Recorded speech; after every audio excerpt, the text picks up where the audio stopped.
aloha. How is everybody today? Welcome to Sissy, Unci, Aunties. We're so happy to have you all here today. We have another great live stream planned for you with another wonderful guest, and we're very excited to have everybody with us today. Skud Shadik, Ani Napchikik, Jennifer Varenchek, Ani Ta'ona Atham. Good morning. Well, I'm live streaming from Hawaii.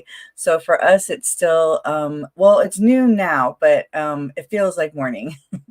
I've been going back and forth from California to Hawaii, and I'm a little discombobulated at times, but I'm so happy to be here. And, you know, it's back to school time. And a lot of people, a lot of friends of mine that are parents, or even myself, I'm a grandmother. I was up early to take pictures of my grandson on his first day of school. I'm sure many of you were too. You know, there's all that hubbub, school supplies, and needing to get a new backpack or a lunch.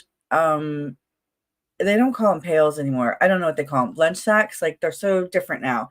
But anyways, it's back to school, and that's our topic for today, Indigenous education as we head into back to school. So at this time, I would love to bring on my two lovely co-hosts.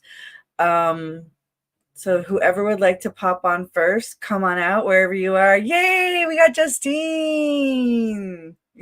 And there's April. Yay, we're all here. Awesome. Hi, everyone. Yeah, they shake a do shit and they shit a Justine Medina, Yenishe, Snake Clan from Winnebago, and Manami Nashle, Nakai Bashachi, Nakai Dane, Dasache, Nakai Dashanelli. Hi, everyone. My name is Justine Medina. My mom is from the Snake Clan from Winnebago, and she's also Menominee. My dad is from Yucatan, Mexico, and my maternal grandmother, she's from the Mexican clan, and then my paternal grandfather is also from Yucatan, Mexico. Glad to be here today with our fellow co-hosts, and excited to talk about education. And I'll pass it over on to April. Thank you, Justine. I love that introduction. Let me just tell you, I just love it. Kiohomi Takiape, Eva Cordovi Machiape, Malakota and Tas Pueblo. My Thama is Joseph Conquilla Cordova. My Ina and my Ka is Patricia Crow Cordova.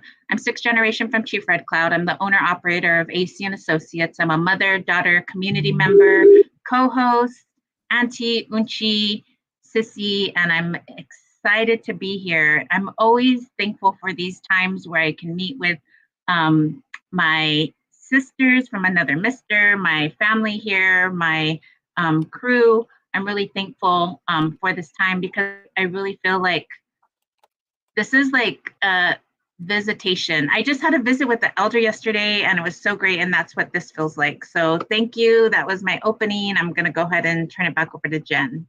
Thanks for being here, guys. Of course, thank you. It's always nice to hear Indigenous language. And I'm going to keep saying early in the morning because I think that it is. It's not, but that's just the way that my brain is working today. I love hearing both of you have your introductions in your language. It's beautiful. So, ladies, today, as I mentioned, we're talking about back to school, and I have a question for you all, which is, what do you envision when you think of back to school? Do you have any favorite memories when it comes to back to school? And I'll share mine. I can't say it's my favorite memory, but it's the one that, like, when I think of back to school, like, this is the one that I think of. I was young, like probably third grade, and at that time, my mom, we would take BART into the city. BART is Bay Area Rapid Transportation. It's basically the train. And we would take the train into San Francisco, and we went shopping, and it was great. And on the train ride home, I just happened to be like looking down at my feet, and I noticed that I had on two different shoes like the whole entire day. And my mom was like, she couldn't believe it because they were both white, you know? And so I don't know how that happened. It just did. I was a kid, you know? But like, we laughed, and like I was embarrassed, and it was just like this funny thing of realizing like the whole entire day. It was the first time I had that, like, that moment of like, oh my God, I've been walking around like this all day.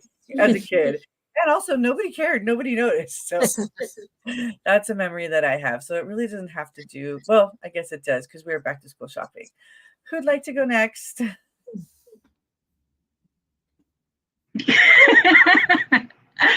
I will. I love that story, Jen. I was just like, oh my gosh, I didn't think I would hear two different shoes. But I, when I think of back to school, I think of the seasons, I guess. I also think like it's Halloween time, and that's always back to school. You know, summer is always a big thing where we go to the, well, for me, go to the beach and, you know, do the SoCal things. But I love that time where you can just, I think fall brings family memories, and I love that for me right now today. I actually didn't even think about this question because I know when we were talking about it, you had that question for your story, but I just think of the winter time. It's been a long time since I've been in school, but that's what I think of. That's it. But and Justine? Yeah, thank you for sharing. I think I have an echo to go away. Okay. For me, when I think of back to school, I think exactly what y'all said. Just, you know, shopping. One of the memories that come, so I love school. I love back to school shopping. I love shopping for pens. I'm not in school, but I will browse through that aisle in Target looking for things. But there's so much like, you know, emotion that goes with this, and I'm sure we're gonna get into this, you know, as like I feel like as younger, like I was like shopping and making friends. And I think what comes back to my mind is like my birthday's in September. So it's always like it's my birthday time. I feel like new shows start around that time too. So I have fresh new outfits, looking fresh, I have new shoes, and I have new pens, and I'm ready just to get to work. And that's how I feel when I think of back to school. And I think as I've gotten older and I got into different things at school, I shopped less for sure because I had to buy my own clothes by the time. But in like college and stuff, but like I also got excited when I was in like college because it was also a time where there was like a lot of native events that happened in back to school, like the native groups and the native like clubs and stuff like that. So that was also very exciting time. Just time to meet new people, I feel like. But yeah, that was my vision of back to school. Fresh outfit. Fresh outfit, fresh kicks, all that good stuff, and your birthday. I want to encourage our viewers that are watching. What are your memories? Please put them in the chat. We'd love to share them. This show is, you know, we always think of different things to topics to come up or themes to talk about, and we would love also if you have suggestions, please put it in the chat. This is very very interactive. We can see, you know, your comments, and we would love to highlight you. So yeah, thank you. The end. I think I just want to chime in that it sounds like we all have, it's like a new beginning. I wouldn't say like a fresh start, but it's like a new chapter. And we don't know what's going to be happening. We're prepped for this like new chapter because we got our new pins and our planners and our clothes, and we're going to meet new friends, and you never know like as who you're going to meet like in class and or whatever. I don't know. It just kind of, I like to like think of things of like, well, what does that all mean if we put it together? And that's what it seems like for me. Okay. So let's move on to some business of our show. Next, we want to move into our prayer. So, Averill, if you could help us with that, please. Yes. So I'm going to go ahead and say a prayer. I'm low on my herbs, so usually I light some California white sage, but I don't have that today. But what I do have is my water in my cup. And what I'm going to ask that everybody do is if you have water or if you have something around you, let's or even a breath. You know, we could take a deep breath. I'm going to say a prayer. So let's take a drink of our water. And then let's close our eyes if you want to. You don't have to. Let's just take 3 deep breaths, and I will go ahead and say a prayer. So here we go. Breathe in. Breathe out. Breathe in. Breathe out. Breathe in. Breathe out. Creator, we come to you today with open hearts and open minds, thankful for the many blessings that you provide us on a minute, monthly, second basis, from the ability to walk, talk, be here today, to talk, to visit, to laugh, to engage with each other. I'm thankful for this powerful energy that you've given me today with the special guest that's coming on with my amazing sisters. I'm so thankful for this time. I always look forward to this time where I can feel a sense of feel a sense of being seen, feel a sense of being heard with no judgment, no other thinking in mind, but just to be able to chat with my girlfriends and listen to each other. This time I pray, Creator, that you watch over the individuals that are here, the students, the individuals that are going back to school, the parents that are supporting our guardians, or whoever, the families that are supporting those individuals from pre-K to many years in college, making sure that they get the educations that they need in whatever format that is. Creator, I'm thankful for all your many blessings, and ask that you watch over us and keep those students, parents, and our community healthy, wealthy, and safe. Creator, may the show that we have lift up individuals. May individuals know that they're loved.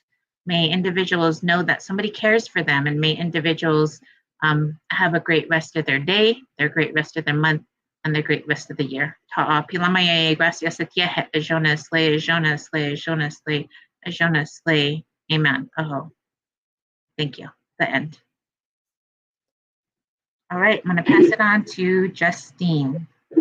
Amen. Thank you for that prayer, April. And before we start and bring on our guests, we just want to share some quick facts that we quickly Googled about like Indigenous students, Native American students in high school and in college. So according to the National School Board Association, in the school year of 2017 to 2018, the national adjusted cohort graduation rate for public high school students was increased to 85%. However, the graduation rate for American Indian and Alaska Native students was 74%, which was the lowest compared to other racial and ethnic groups. And going into some facts about like our students in college, according to an article from a Native Forward website, which Native Forward is a scholarship organization, nonprofit organization, I believe, that gives out scholarships to Native students. Only 19% of Native American ages 18 to 24 are enrolled in college, compared with 41% of the overall U.S. population, according to the Post-Secondary National Policy Institute. And 41% of the first-time Native American college student graduated within 6 years of starting in 2012, compared to 62% of all students. And the last one that we want to share, 14.5% of the American Indian and Alaska Native population earned a bachelor's degree or higher, compared with 31.3% of the overall population. So just wanted to share some quick facts with y'all before we bring on our guest. And hopefully that kind of just starts our conversation and, have it flow and what our community is about. Thank you, Teeny, for that great information. Also, I want to remind you all that there are, I don't know where you are, but there's a lot of great support out there. There's a lot of great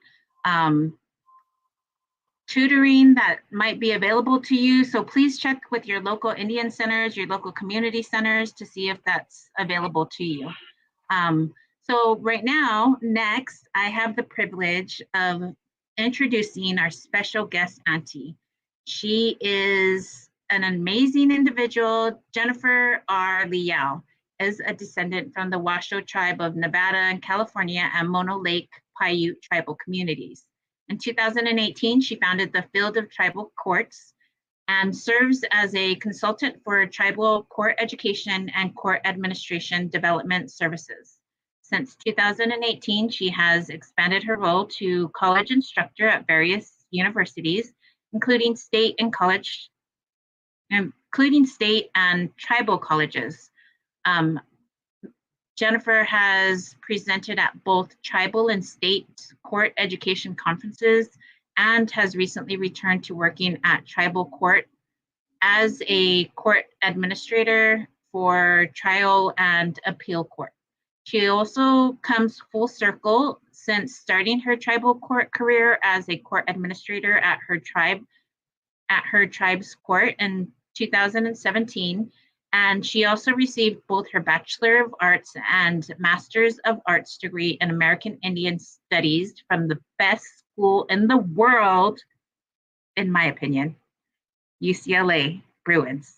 Yay! Boo, boo, boo! Let's bring on the beautiful, the amazing Jennifer Leal.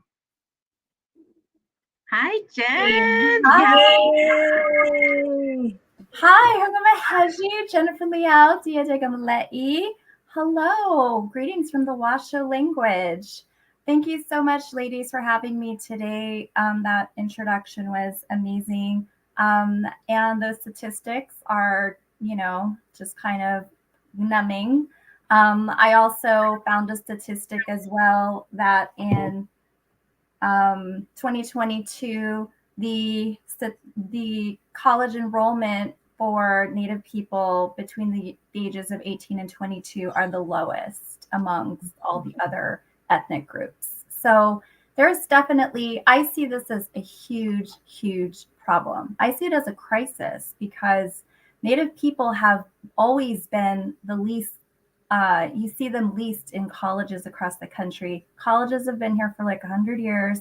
And for some reason, I think we, based on research, we know there's a problem with Native people accessing higher education.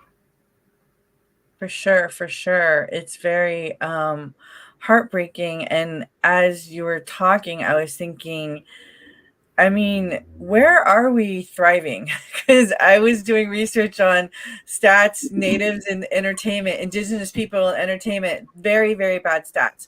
So I don't want to switch the topic. I want to go back to that. But I was just wanted to say, like, as you were talking, I was like, geez, we're not in colleges. We're not in the media. Where are we? Right. I know I have some other awful, depressing statistics as well in terms of where Native people are in health. We are not well, and which makes me want to really segue into there's even more of a need to get Native students into college. So much has to be done. There's just crisis. We're in crisis in every area that you can think of compared to to other ethnic groups. And so some of the statistics, pretty much, I'll just summarize. We lead in stomach cancer deaths, we lead in liver cancer deaths, and we lead in suicides across the whole country, across all the other ethnic groups, which makes me really, as an educator coming to you all today, I just want to stress so much that it's so important for us to try to figure out a way and share the knowledge in terms of really sharing this, that there's a crisis, that we really need help. We need help in every way. We need help with our Native students to really go to school. And we also need help with partners and so many other, there's a lot of work to be done in this field. And just there's something really wrong and unacceptable with these statistics. Because of our population, there's like hardly any of us, right? I mean, our population compared to other ethnic groups, we're so small, yet we lead in some of the worst statistics in the country. For sure. Yeah, we're starting off strong here. There was a comment that was made to me a couple weeks ago, and that was talking about like leaving the nonprofit sector because there's not a lot of like money in it and funding in it. But I've only worked for Indigenous nonprofits. And then like after reflecting on that comment, I was like, I wish I can feel like that. I wish I can be like, bye community, like, like worry about myself. But that's not a part of me, like that's not like I don't know how to explain it, but like just like knowing that your language is gone, knowing that like colonization has impacted your family is just like something that's very like this is why I stay in that work. So that comment was reaffirming of what I'm doing is like what I want to do and passionate about. But it's just there is a need for like students to go into college to pursue different degrees, doctors, dentists, and everything in between. Thank you for sharing that. I know we have a couple of questions. I don't know if we want to start off there, but just wanted to chime in before I forget that because I was feeling the fire of all the work we need to do. Lots of fire for sure.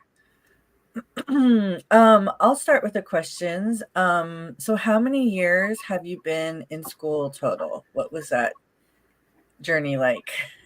Okay, so I took a very long way to get to my master's degree at UCLA. I ended up spending about, so first of all, I am a non-traditional student, meaning that first of all, I didn't plan to go to college. I didn't have parents that went to college. College was not on the radar. My high school didn't even promote college to us. I remember talking to my counselor in high school, and she said there was like a poster on the wall of like one of the local Cal States, and I said, "What do people do with like what do people do there? Why do you go there?" She's like, "You know what? That's college, but my job for you is to get you graduated with your high school diploma. That is my job here." And I said, "Okay," just kind of absolutely leaving me hanging, which is not helping me inspire me to go on to higher education. So never a thought to go to higher education. Okay. So I ended up going to community college for I went to San Joaquin Delta College for 2 years, and then I transferred to Cuesta College for another 2 years. So I got my associates after a long path, but I was kind of having fun. I was taking dance classes. I was taking like other PE classes. I was working, and I just kind of didn't focus on the full-time schedule. Like I didn't like care really. I was just like having a good time learning and just trying to figure out my way because I didn't really know what I was doing in college. Actually, I was just going because my friends were going, and I kind of followed them. So that worked out pretty well. But then from community college, I ended up transferring to UCLA, and I ended up spending 3 years there to finish undergrad. And then I stayed for a graduate degree for 2 years. I actually didn't finish my graduate degree right away, but I had to reapply and go back later. And so grand total 10 years for me to get a associate's degree, bachelor's degree, master's degree. So 10 years, kind of over a time span over like 19 years, actually. It took me forever, but I did it. So here I am today. Yay! We love that. Yay. You didn't give up. Yep. And I just need to give a shout out to community colleges. Woo-woo. I also love them. They're wonderful. That's how I think, honestly, that's how I feel like I was a transfer student transferring into UCLA. And I kind of didn't have the best GPA. I think I had definitely like a B+ average. And so I was not the over 4.0 GPA that so many others today have to get into that school. So I got into UCLA with like a B+ GPA. What, while you were going through that journey, did you ever think about giving up? And if you did, what kept you going? Like how did you persevere during that time? So I knew from an early age that I knew certain areas. I knew that I loved working with people. I knew that I wanted to work with Native communities as an advocate in some capacity. And I really liked history. And despite not knowing kind of what that meant with my career in the future, I just kind of stuck to pursuing classes that I liked. And I just really enjoyed meeting people. I think what really helped me through is I surrounded myself with other students who wanted to get a degree and graduate and get good grades. And eventually even they wanted to go to grad school as well. So I always ended up surrounding myself kind of unknowingly. I didn't really pick them on purpose. I just kind of feel like the creator just kind of brought me to certain people with certain positive energy that wanted to pursue, an academic path toward toward a career, to get the bachelor's and master's degree. So I think for me, I really kind of just, I always had encouragement from my friends and also as well as my family too. I always had my family just encourage me to keep going, enjoy college, enjoy yourself. They just really, I just had wonderful support from both sides of my family. Wow, that's great. I'm so glad to hear that. Like, it sounds like surrounding yourself with like-minded people is very like that's one of the keys. And then outside, if you have outside support from like your family, then you have like double support and can keep moving. And I'm really glad that you kept going. That's awesome. I did keep going. I think also too, I want to add that I knew that you could have more options with jobs if you could get a graduate degree. I knew that you could just have more doors open and competition will be a little bit less than all of those applications with those who have undergraduate bachelor's degrees. So I knew I wanted to kind of step up and I wanted to finish my master's degree and just move on to a different level. Got it. Who'd like to ask the next question? I'll ask it. As a professor, what are some tips to becoming a successful student? So I have the slide for this. Oh, awesome. You're able to share your screen? Yeah. Can I? Okay, let me. Yes.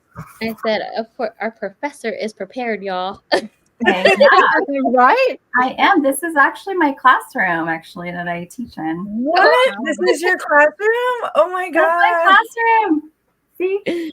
Yeah, it's got 2 screens. It's a fancy classroom. Super fancy. Oh my gosh. Because I was looking at it and it reminds me of Long Beach City College where I took screenwriting. I was like, that looks exactly, even where the door placement is, I'm like, that looks exactly like my classroom that I had. Except for the screen. We didn't have nice big screens like that, I don't think. Yeah, it's just electronic. I could show YouTube videos, which I do all the time. I just have a great system, and I could even hook up to having a guest on Zoom in the classroom. Wow. Are those windows with those curtains, or are they just like decoration?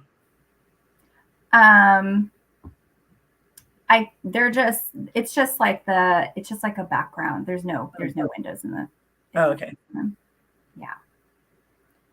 We had to know. I just said we had to know if there were windows there. Oh yeah, no, it's the big auditorium class. It seats up to like 150 people, but my classes have been about 110, something like that. But it's cool because I teach intro to American Indian Studies, and so I get 100 people where I get to talk to them about the history of America and the whole history of American Indians in this country.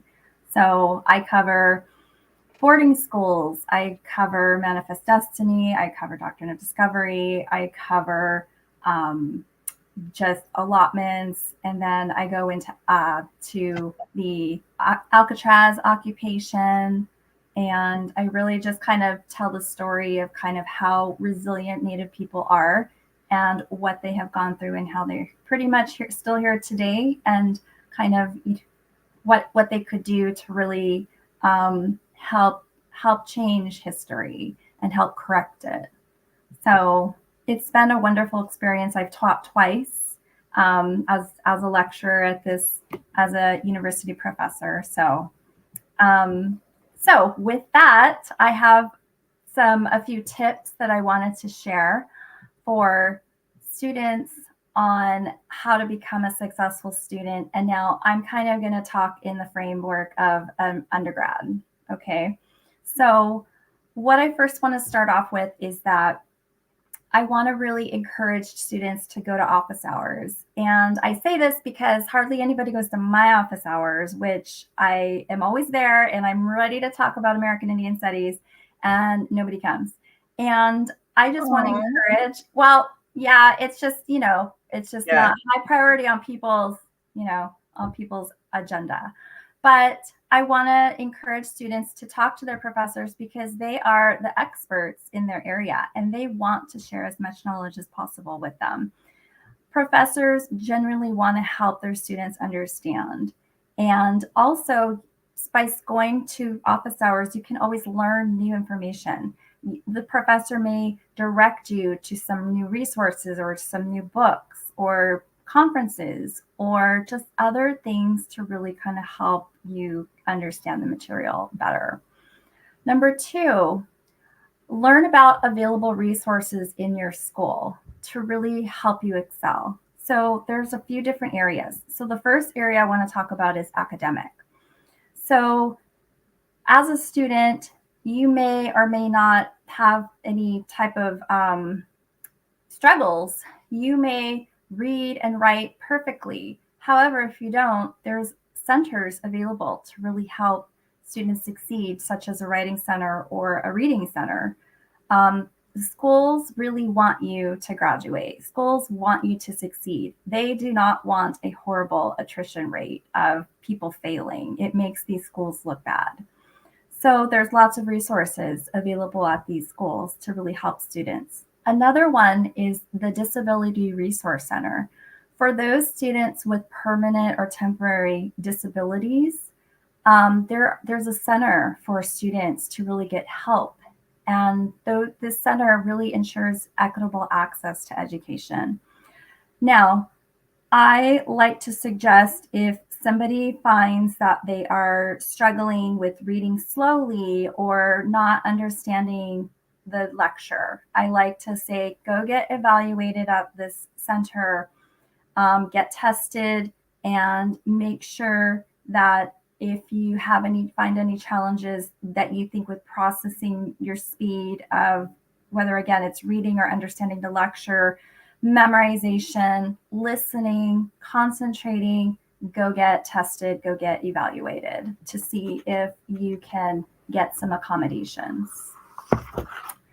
The other area, public safety resources. I really try to stress to my students that I want them to be safe all the time. I want them to know where campus security is. I want them to know the services available for natural disasters or emergencies.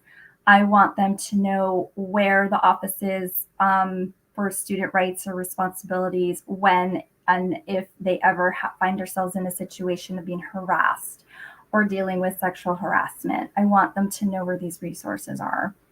Health resources. I want them to know where the mental health resources like counseling is when perhaps if they're dealing with a family challenge in school or family challenge at home and then a challenge in school for whatever, maybe school's hard. Understand where you have access to these counseling resources, as well as physical resources as well. Make sure you understand where you could get medical attention as well. So all of these things I like to like share with my students early on too. I like to say like, okay, here's everything you want. I want you to be aware of, you know, on the first day of school. Number 3, be open-minded. I really like to stress to people to, you know, go to some of the campus events that have some interest to you. Go make new friends. Go check out certain student events. You never know who you're going to meet. You never know what you're going to learn. And you never know just that one lecture could change your life. Number 4, consider leaving campus temporarily, whether that is traveling abroad or summer internships, finding a summer internship at your tribe back home, whether that's out of state or somewhere outside of the area where you're going to school. And perhaps even consider your first job, like, you know, take a job outside the state if you can. Because what this is going to do is this is really going to expand your knowledge of working with different types of people, working in a different type of state. It's really just going to really help you as a person. Number 5, find friends that share the same goal as you. Like I said earlier, just surround yourself with people who want the same things as you. It's so important. Number 6, find a mentor to help you navigate school. So sometimes school may be overwhelming. You may feel lost. And so it's important to make an effort to go seek out, whether that is the student advisor, whether that's some type of senior student who's part of a club that you're involved in, even a professor or a TA, go seek out that help. Because if you don't, you're just kind of probably stay to yourself and struggle, but you have to ask for help to make it. Number 7, be flexible with your plan. So I want to just say that sometimes things change, life changes, you get obstacles thrown at you.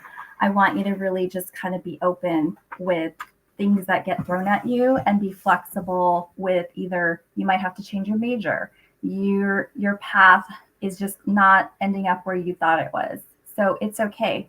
Just take redirection as a blessing and that something better will come. Number 8, you don't have to know your exact path. So my path, again, never thought I'd end up in college, never thought I would end up eventually consulting and having my own business. And I never thought I would be living over here in San Francisco. So it was never on the radar 20 years ago. And somehow life has evolved to something really wonderful.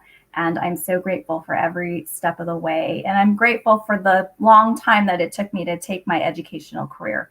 It took me to wonderful places and I met amazing people along the way. And I have absolutely no regrets at all. That's all I have to say about this. Thank you. Yay. Thank you for sharing such awesome tips. I appreciate it. I every single one of them, I had like a little comment, and the only one that I can really remember off the top of my head is the office hours. I know that in my own history, going back and reflecting upon the people that went to office hours versus the people that didn't. The people that went to office hours, I can say now have like gone on into their careers in, I don't know, they're just like higher, I guess, or above or more prestigious, making more money. I don't know how you want to say it, but like they took advantage of the fact that they could have one-on-one time with their professor. They would get recommendations for things. They would get possible opportunities because you happen to be hanging out in the office and they're like, oh, by the way, you know what? We need blah, blah, blah.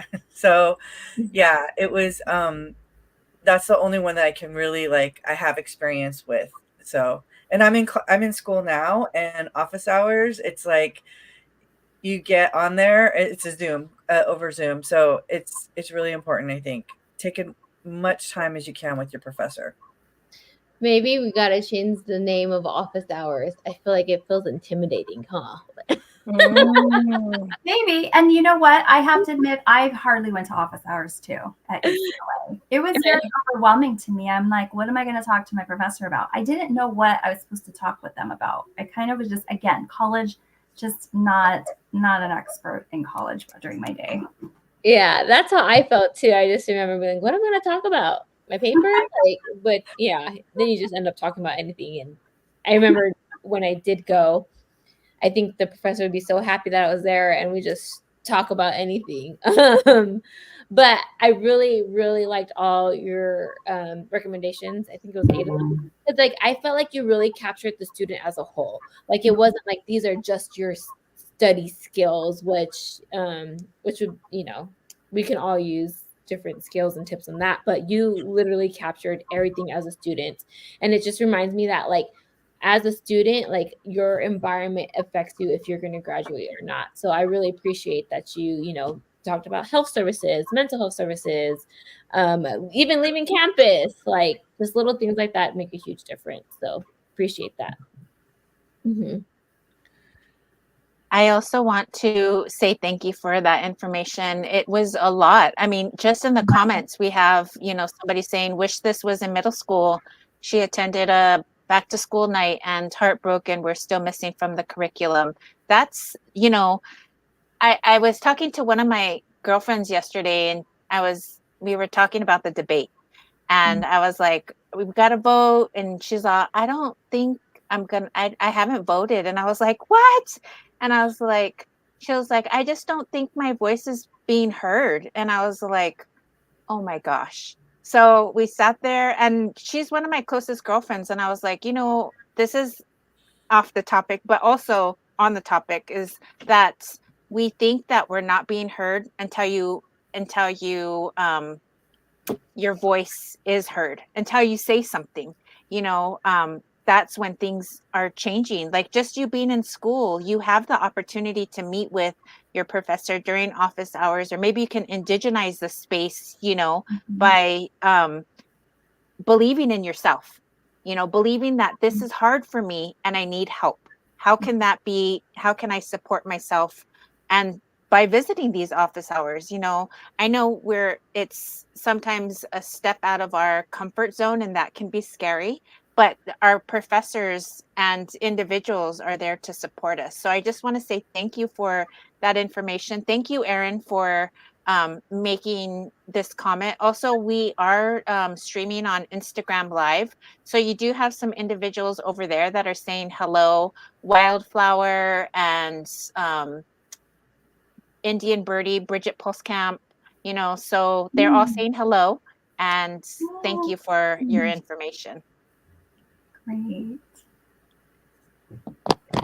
Awesome. I'll jump in for the next question. So the question is, what is your best memory as a student? But I want to change it because I personally want to know this about you. What was your favorite class as a student? Oh my God. I have to tell you, I have a favorite class. I have a favorite professor. My favorite class was called Nation Building, and it was one of the undergraduate classes. It was taught by Professor Pat Sikiakwaptawa. She is a Hopi appellate court justice, and I am so privileged and honored to be able to have a professor from like a Hopi professor teach me about not only about tribal governments and tribal courts, but also federal Indian policies. And so I want to say that what happened with that class is that I learned all about the federal Indian policies that impacted my family. And I couldn't believe it. I couldn't believe I had to go to college to learn about the history of how the federal government impacted my family directly, because I have so many connections with these policies.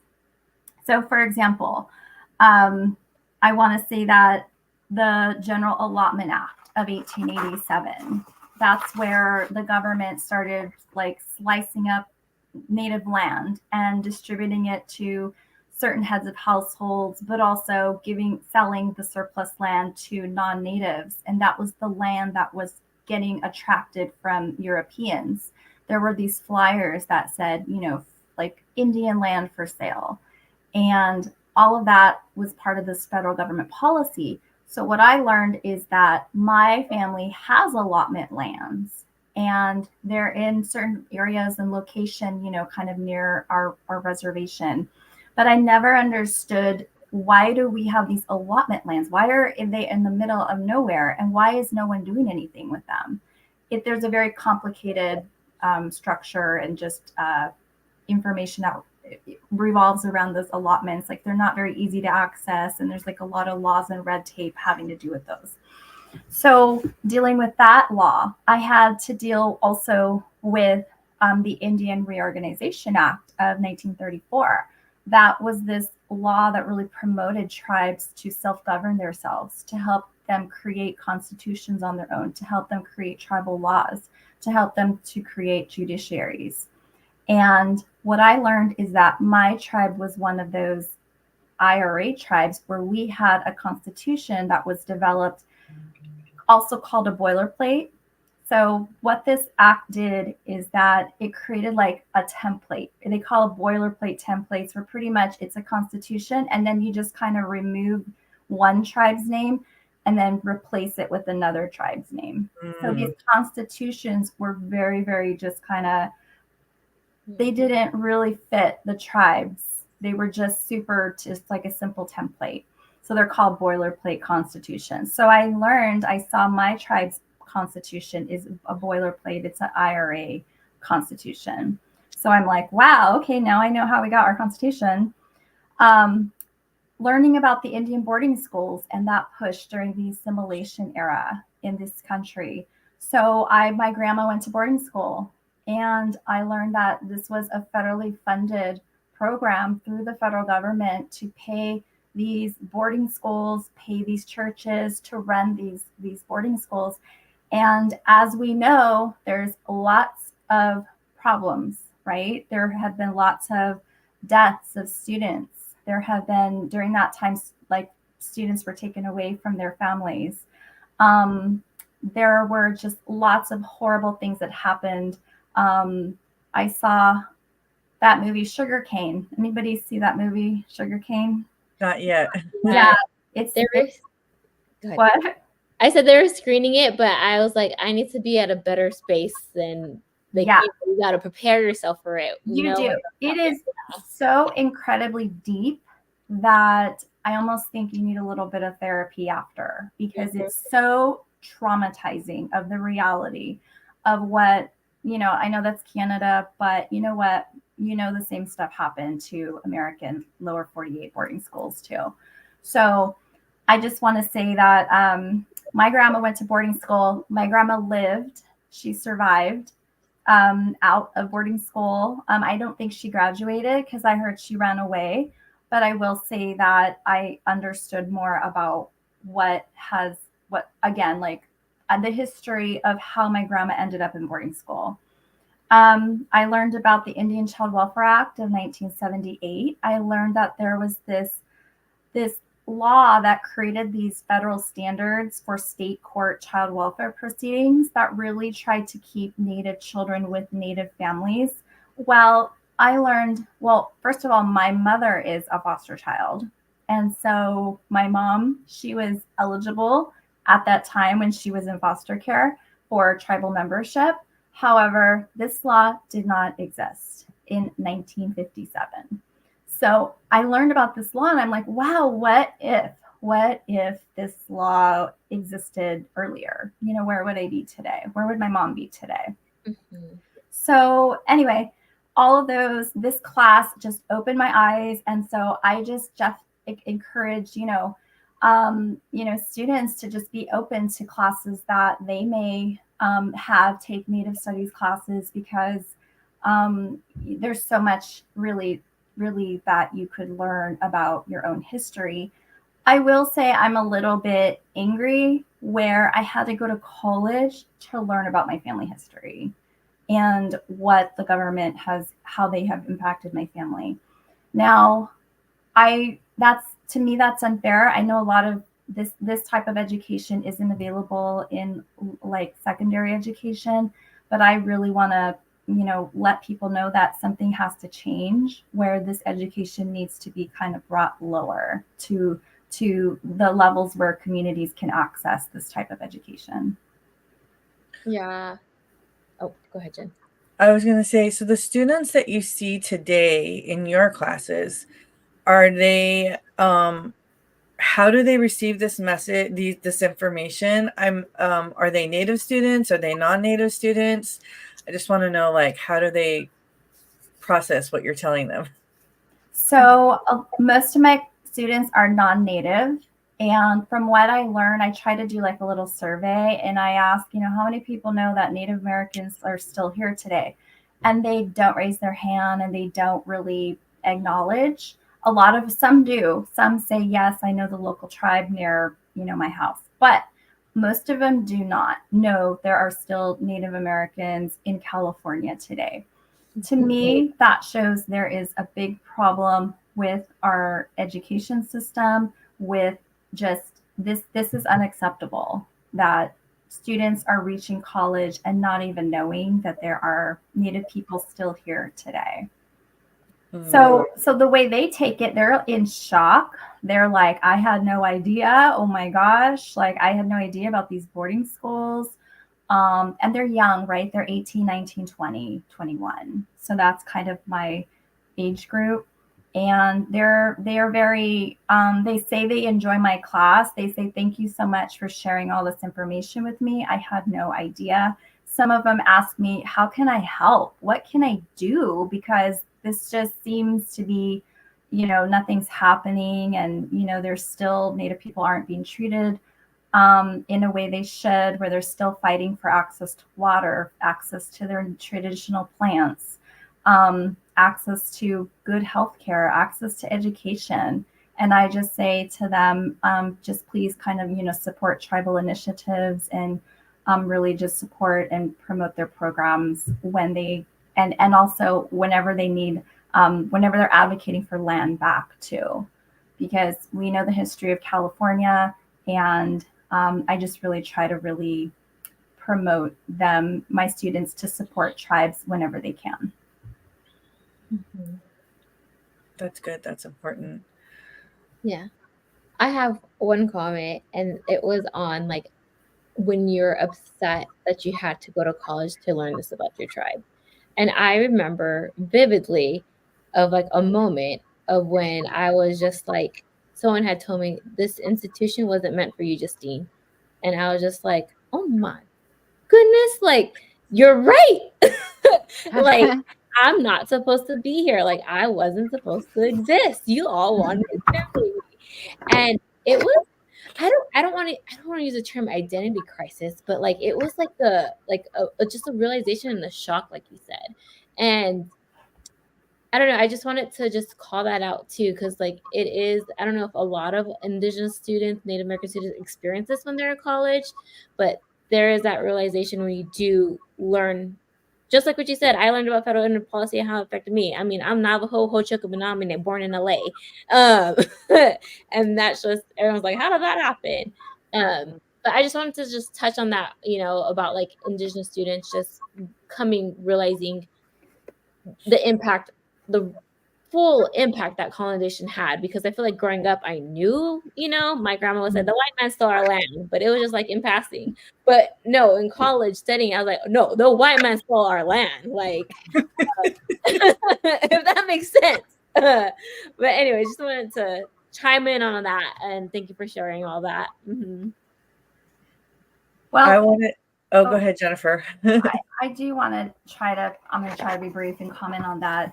So when you think about the way our education system is structured and developed, and who writes, or the professors, and how they choose the literature, how they choose the books that they're going to assign to their students, thinking about how there's such a lack of like Indigenous views, or just the Indigenous concept in every single way. I think that we have we go to this education system that's foreign. First of all, for Native people, this is not the traditional way that Native people learned. They didn't go to like a class. They usually learn from like a relative, right? They kind of learn like hands-on.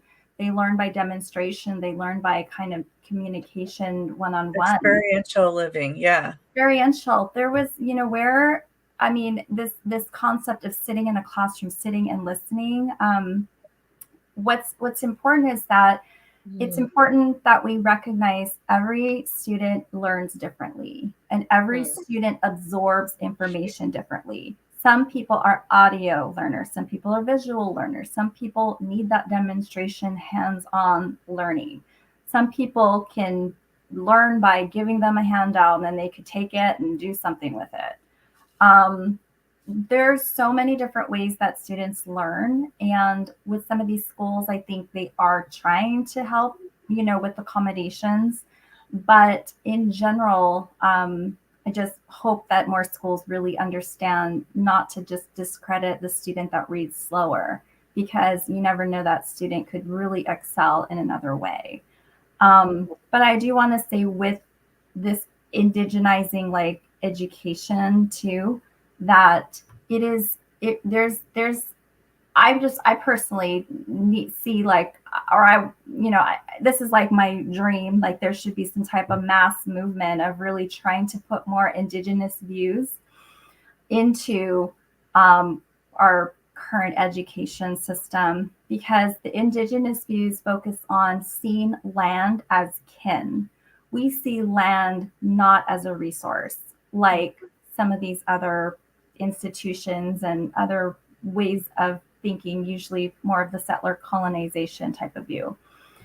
We see the land as the land feeds us, the land clothes us, the land houses us, and we want to respect that and we want to care for that. We do not want to exploit that. We don't want to profit from that. We don't want to ruin our land. The land is so special to us. And I think that there's just this clash with viewpoints between Indigenous people and our modern world or modern country. And it's so hard to really make our education system kind of fit both, I think. And so I think that there's a need for, again, more Native people to go to school and really try to help implement and make the current education system accommodate in a way that focuses more on Indigenous views, because Indigenous people, I want to say, have all the answers. We have kept this country around for thousands of years. And when Europeans came, they saw this country as beautiful.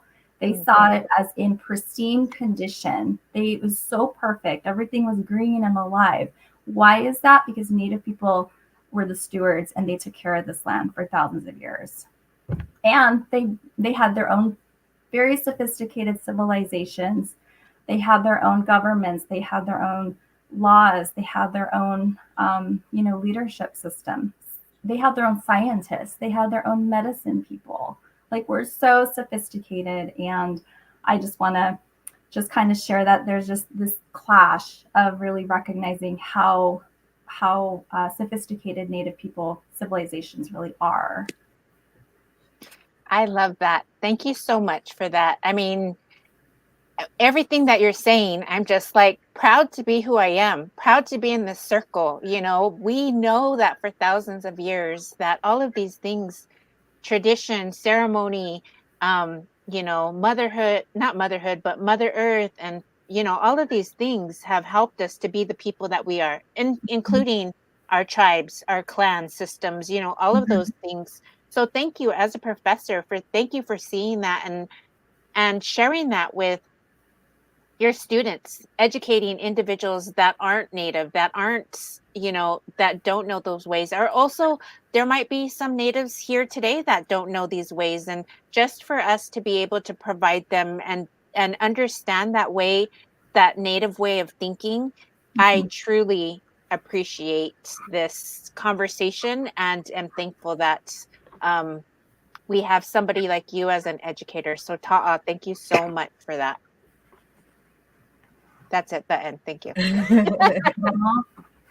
Yeah, I just thank you for letting me go on. But it is I really try to introduce how Native people, they have creation stories, and these creation stories are everything, and they're the foundation of how Native people operate. And I tell my students, I'm like, just think if you thought of with your careers as an architect, with your career as a doctor, with your career as an engineer, like how could you consider an indigenous view and incorporating into, like, for example, for, I don't know, architecture or something, making sure you're not exhausting certain resources all the way, right? Just being mindful of the earth, being mindful of the land, and just trying to throw in that indigenous view of to consider while you pursue your career and whatever it is.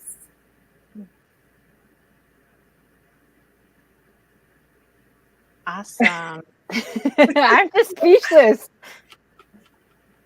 I'm like, who's gonna talk first? Who's gonna talk next? Yeah, I know we're at time, so I can keep going, but I just want to say thank you so much for the conversation, and I hope everyone that's tuning in, take something away from this, and just excited to keep on doing the work. And thank you so much. There's so much. I'm gonna definitely re-listen to this podcast, and There's insights and everything were amazing. Yeah, thank you so much. There's so much room we need more Native leaders in all these areas. We need more Indigenous representation in government, and we need more Indigenous, like, people in tech, in AI. I really hope, I can't wait. I stress the importance for more Native students to continue their education as far as they can, because we need to see you in leadership positions and all over every single area of our fields, of our educational fields. We need you. Mm-hmm. Yay, yes, I agree. We need them. And I'm going to be a little bit resistant and like infiltrate those industries. Let's get in there. Yeah. Jennifer, I want to ask if anybody wants to reach out to you, what's the best way to do that? Probably my email is fine. Okay, great. I don't know, girls, do you have anything else that you want to say? I wanted to say that Jennifer has been a loyal listener, and always usually like texts me after our show, and I've known her for, I don't even know how long, but many years. Yeah, over a decade at least. And because I knew you before. I've been with Glenn for 10 years, so I knew you before him, so over a decade. And I'm just, I appreciate how she's a loyal listener, and then, like, as we're coming up with guests for our show, I had to like switch my head to be like, don't think of her as a friend. She's doing all these awesome things. Like, we didn't even get really into the tribal courts. So we would probably love to have you back. I'm speaking for the rest of the team, but we never even talked about the tribal court stuff and how, like, all the wonderful things that you're doing in that space. And so I just want to say a heartfelt thank you so much for coming on and for being there, for listening to us, like, from the very beginning, from like our supporter, which circles back to like when you're in school and needing to have support because you're trying something new, you're nervous, you're scared, you don't know how it's going to go. And I feel like with this show it's the same thing. Like, we were all like nervous and scared, we didn't know what we were doing, we're just doing it. And just to get a text message or a phone call or a comment in the replay from you, Jennifer Leal, was like, oh, like somebody was listening. And just that one little thing was like enough rocket fuel to like just keep me going. And so thank Aw. you. We appreciate everybody's comments. Everybody, yeah, thank you so much, Jennifer. I appreciate it. Of course. Thank you. Justine. No, I'm just on fire again. Thank you so much. Yeah, that's all I have. I don't know if you want to just mention our next show, the date. Yes. Okay. Thank you. So I totally agree with everything the Jennifers have said and Justine has said. I also want to remind you that don't forget to join us for our next visit, which will be October 17th at 3 p.m. Pacific Standard Time, 12 p.m. Hawaiian Standard Time. We have another special guest, Auntie Gina Jackson from the Return to Heart Foundation. Gina Jackson is in the northern Nevada area, but helps all kinds of women and girls throughout Indian country through her organization. I'm a fellow of that organization and has changed my life. And I just am thankful for all the individuals, all the powerful individuals that we have in Indian country. You know, it's a friendship here, but also what a relationship that we have where we can turn to different individuals. And we would love to have you, just going back to what Jen said, Jennifer, we would love to have you come back to talk more about the tribal court system. And if anybody has any questions, they can reach out to you. But thank you all for being here. Until next time, we will definitely see you again. So with that being said, thank you all and have a great day. We'll see you in October. Bye, guys. Bye. Thank you so much. Bye.